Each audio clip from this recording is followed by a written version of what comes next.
Happy New Year, everybody. Welcome back to Still Plays Galaxy of Heroes. This is a roster update video, and we're going to do our general thing here. We are on the eve of a new season of Grand Arena, so we're going to want to take advantage. Here's our general structure. We don't always follow this. We haven't had any major unlocks, for instance, but we have had some recent ones that we are going to develop a little bit. Galactic Legend progress. We're getting pretty close to our next push for our next GL, which should be happening in the next month or so. So we're going to get ready for that a little bit. And then we're looking at addressing any weaknesses as we move into this next season of Grand Arenas. And look where we can take advantage of that overlap with some raid characters or ships and pilots, or where they overlap with crons, whether that be Omicrons, Datacrons, or whatever. And I am feeling antsy. We are still 20 minutes away from being able to lock in for the next season of Grand Arena. I just want to make some changes. I want to be able to dump a bunch of gear and then reassess where I stand for some projects and make some plans for future projects. Now, I've been showing this spreadsheet pretty much every video. Think of it as just a heat map. You don't need to pay attention to any of this. It's not a lot of work or anything here. This, I just like to have a quick glance view of where some of the gear stands. And what you can see is that overall, I'm in a really good place. Anything in gray is in surplus. Anything in blue is a small deficit. And what you are seeing with those items in blue is that most of them are in the double-digit range, which means we're really probably a week or so from being in a surplus position, which means I am free to almost guilt-free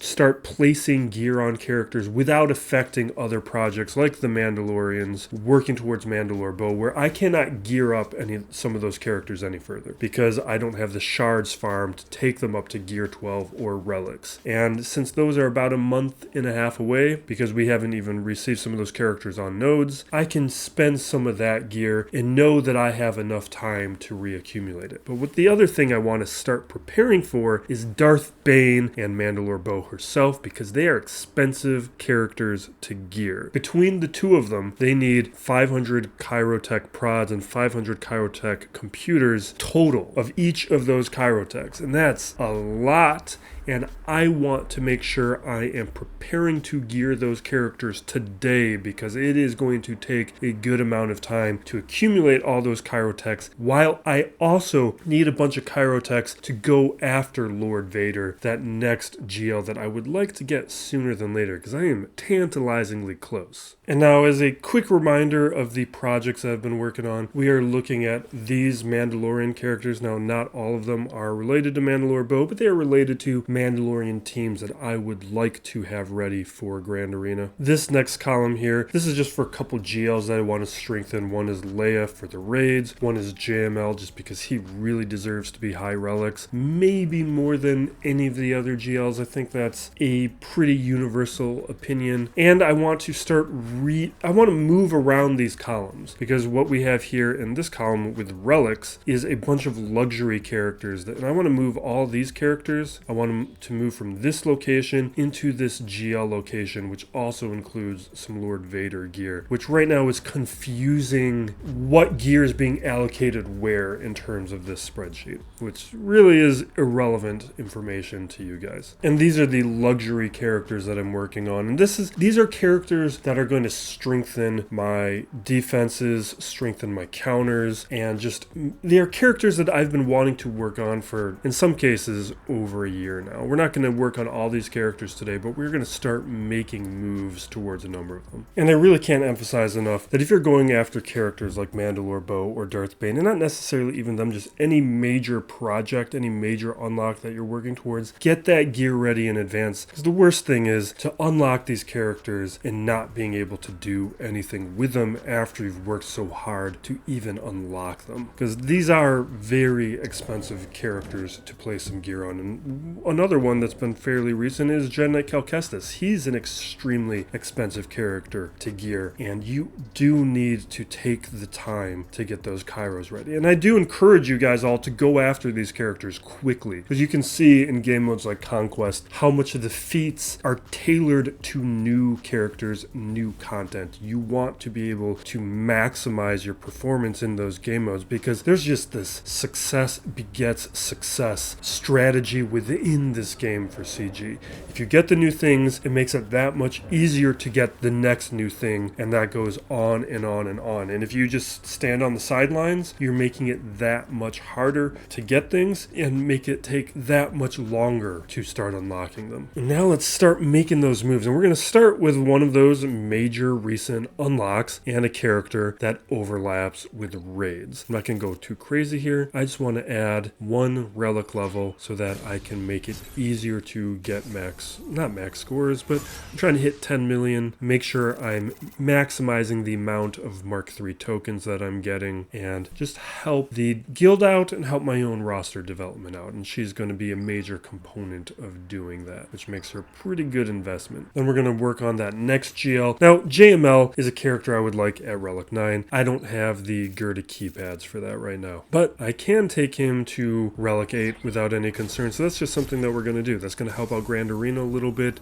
Just start softening some of those deficiencies within my roster. And pretty soon we'll take him to Relic 9. But where we can make some changes, we will make those changes. And that's going to include another one of those relics like Maul. He's a character I would like to have at Relic 7. We've held off just because of how valuable signal data is, and we've got to make choices. Like I was going after Leviathan, going after Leia. So a character like Maul, that is one of the characters that gets hurt during those periods where we are actively going after characters. But right now we are in a brief window where I can go after some luxury things. And for me, right now, Maul's one of those luxury things. But Relic 7 does it good enough for now. We'll push him more in the future. He's an excellent character, but we're going to keep now just rounding out those edges. Another one of those spots is Chrysanthemum. I'd like to get a whole Jabba team. We weren't able to do it during the crate raid because Leviathan was announced. And as soon as the Leviathan got announced, I shifted focus to the Leviathan from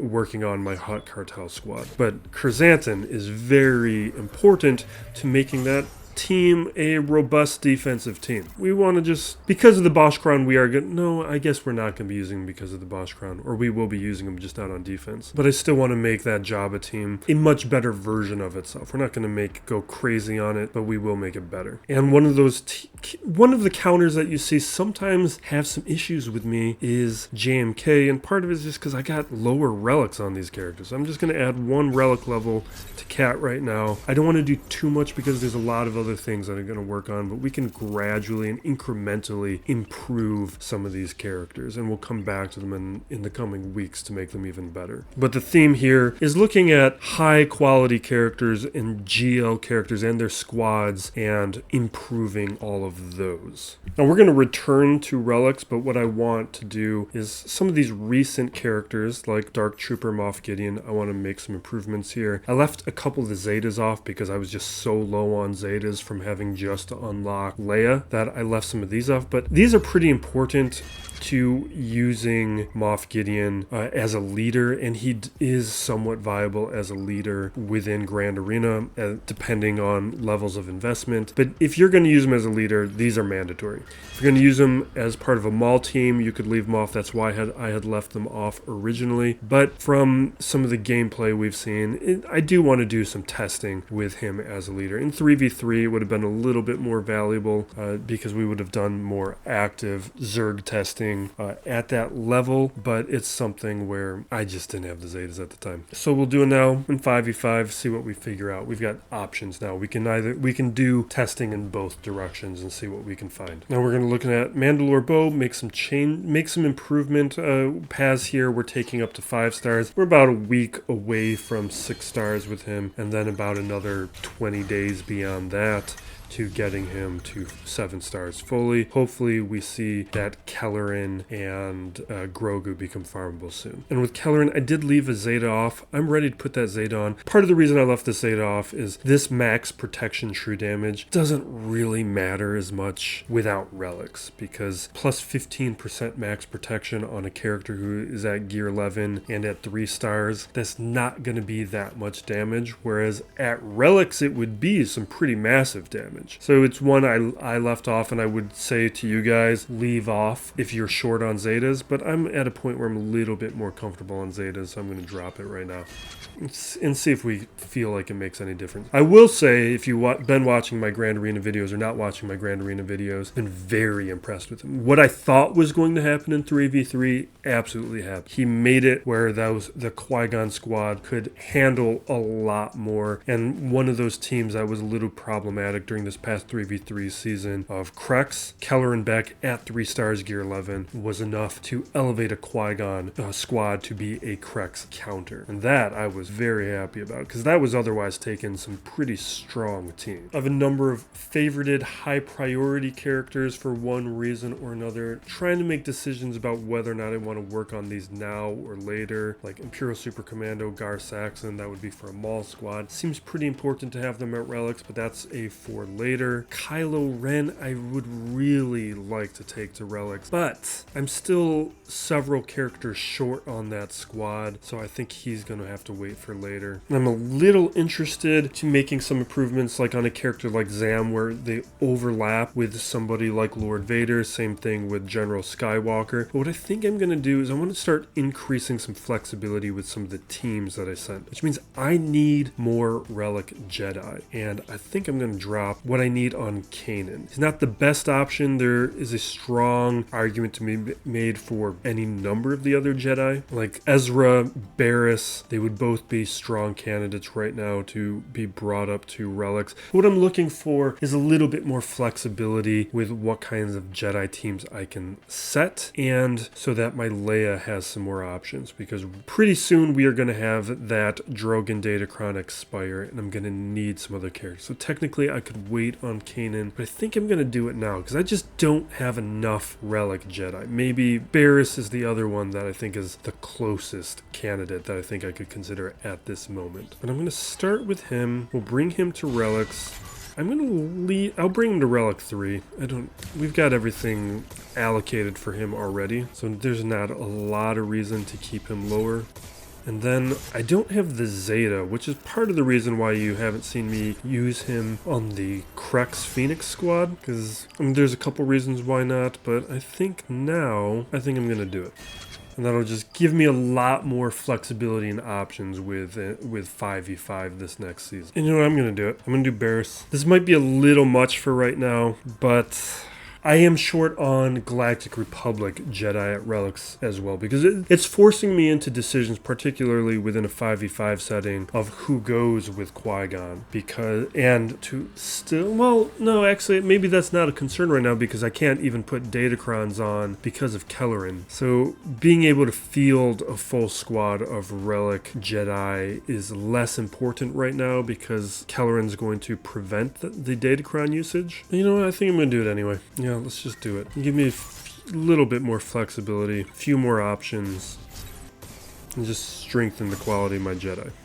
This one I might want to take back, because this is very luxury, and I'm more interested in adding resources to characters that have a little bit more flexibility and overlap in more game modes. You can see this is something that I'll do where on a character like her, like this extra damage doesn't mean anything. Now I have the Omegas now where I could just drop that on, but if you're trying to be careful with Omegas, if you're still at that stage of the game, these are the types of characters to save on Omegas. And leadership, we're not going to use her leadership. The next thing I'm considering is characters that overlap with Lord Vader. We've got the Bad Batch left, we've got Zam, we got Tusken Raider. Tusken Raider, that can wait until the next 3v3 season. There's going to be no benefit in 5v5 to adding that relic level right. Zam, though, has some value right now, where she will give a little bit of a boost. She's not the most critical character to invest in at this stage. like I'll probably get more out of Mando or Grief Karga. That is what is causing me to hesitate for a moment. And because I haven't allocated any gear in my planning for Grief and Mando right now, while I have for Zam. And how many have I spent? You know what? Let's just do it.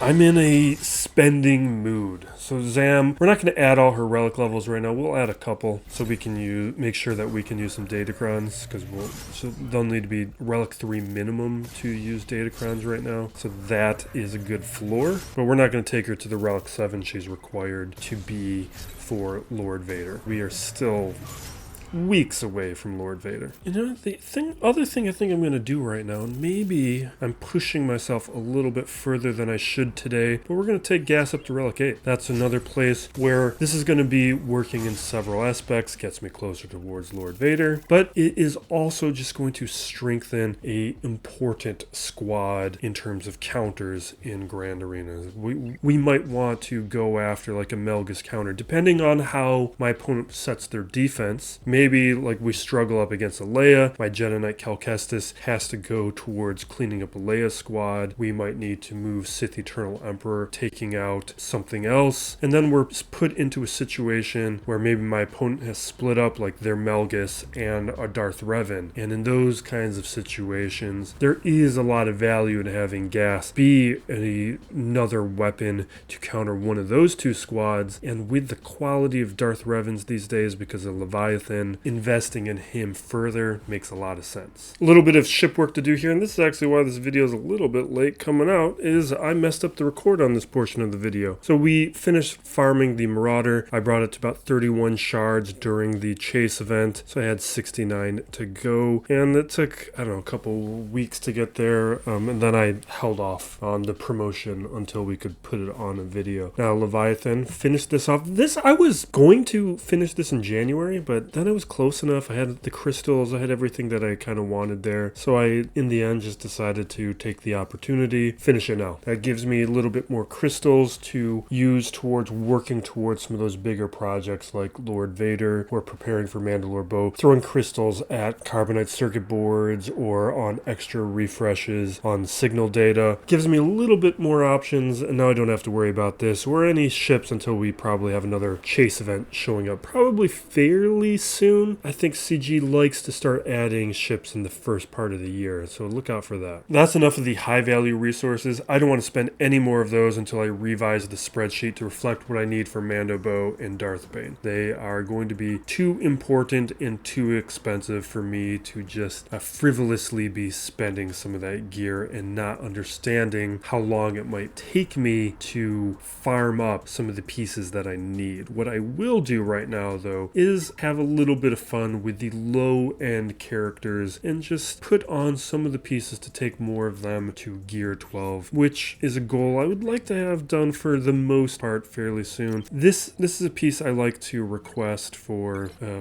donations, because it's an expensive piece to buy with Shard Shop currency and with Mark 1 tokens, and it's a piece that most players don't really need that much of and have some to donate, and when you do finish it, you can then donate it to other people. So that is a piece that we will use as finisher. I will use Jedi Knight Guardian as my shortcut towards it. He can be Gear 12 now. With the rest of this, I think some of these characters that I don't really care about is who I'm going to take up. Like, we'll take Farm Boy Luke up to Gear 12. It looks like I need to add a mod to him before Grand Arena starts. It's more just to free up mod space. Bodhi Rook is another one I'll take up to Gear 12 right now, because I know I have plenty of these Mark IV Bacta gels.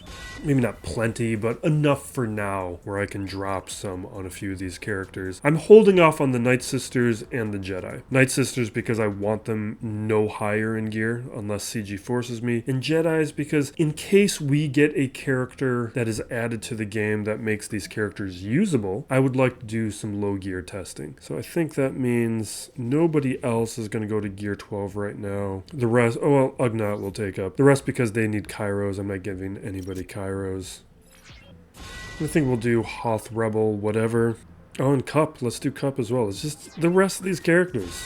It doesn't matter. I just want everybody possible at gear 12, and it just lets me understand how much more of certain pieces do I need, because there's things like these eyeballs, like this salvage piece. That's all I need left in the game, other than new characters. I'm like done with that piece. And the more that I drop on some of these characters, all the more that becomes a much more likely scenario where I just don't need to think about that piece anymore. So the rest, that's done. I think that's going to wrap it up for this video. Omicrons, there's some I probably will consider, but we'll hold off until I put more thought into it. Datacrons, we took them pretty seriously last time, so I'm not going to do it right now. I think I've got what I want other than re-rolling some abilities, and then we'll push forward next time. We'll see how much further we can get, and we'll revise the calculation so that we can better understand where I am and where I'm going. So thank you for watching. Be excellent to each other, everybody. This is Still Plays Galaxy of Heroes.